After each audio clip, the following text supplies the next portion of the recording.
সারাদিনে ভিক্ষা চাইয়া 10 টাকা 5 টাকা পাই। এই যে সিঙ্গারার দোকান আছে, সিঙ্গারা খাই, নইলে ভাত খাই 20 টাকা দিয়া।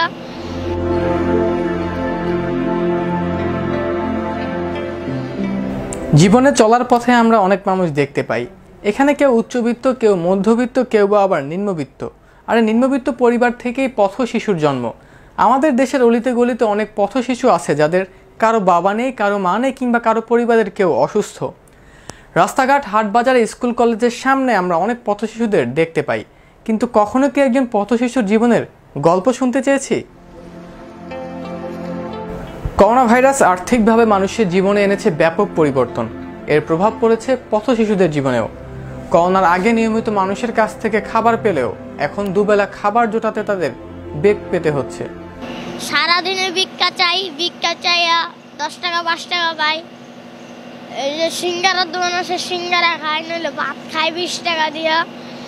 যাই ভাত খাই আই, পরে থাকি। এই যে এখানে ভাবে থাকি, আর কি করবো। হালকা কুয়াশা, ঘাসের ডগায় শিশির বিন্দু। শীতের আগমনী বার্তা দিচ্ছে যে শীত এসে গেছে। ক্রমশই বাড়ছে শীতের প্রকোপ, আর এতে বিপর্যস্ত অবস্থায় রয়েছে পথ শিশুরা।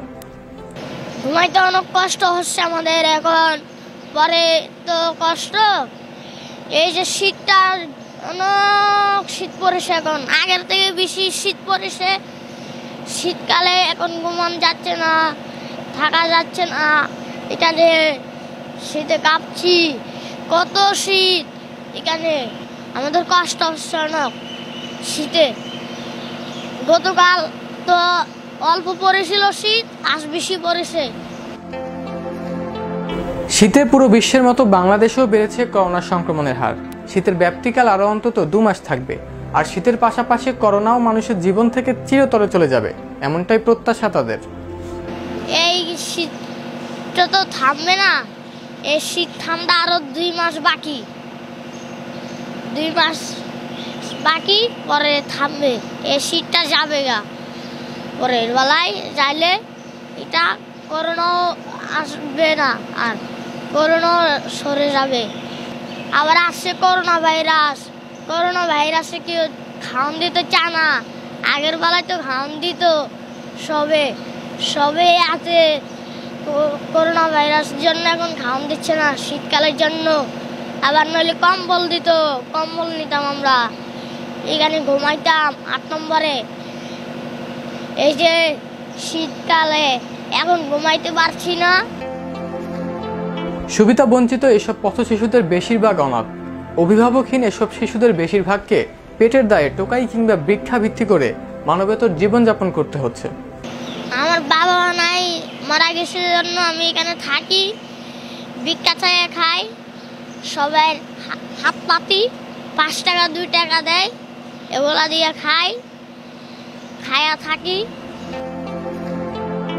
খুব অল্প বয়সে জীবনকে বুঝে নিতে শেখে। এরা সমাজের সুবিধা ভোগ করতে পারে না, এজন্য এদের স্বপ্নগুলো অনেকটা সীমাবদ্ধ। ইঞ্জিনিয়ার কিংবা ডাক্তার নয়, জীবনে একজন ভালো মানুষ হওয়াই এদের মূল লক্ষ্য। আমার জীবনে হওয়ার ইচ্ছাই মানুষ হলে তো বড় হবো, মানুষই বড় হচ্ছে। আমি 8 নম্বরে আগে পড়াশোনা করেছি, ABCD পর্যন্ত। মানুষকে চাই, আল্লাহ মানুষ করলে করবে, যে দূর করে দূর। আর এখানে তো আসি ইনশাল্লাহ দোয়াই, ইনশাল্লাহ কি করে এটাই দেখছি। আজকে শিশুরাই আগামী দিনের ভবিষ্যৎ। এই সুবিধা বঞ্চিত শিশুরাও চায় মানুষের মতো মানুষ হতে, তারাও চায় আমাদের মতো পড়াশোনা করতে। আসুন আমরা সবাই তাদের দিকে সাহায্যের হাত বাড়িয়ে দিই, তাদের প্রতিভাগুলো বিকশিত করার চেষ্টা করি, তাদের সুন্দর একটি জীবন উপহার দেই। আরমান হাসান, রাজ TV. You are watching Raj TV, জাগরণে Bangladesh. Please subscribe our channel.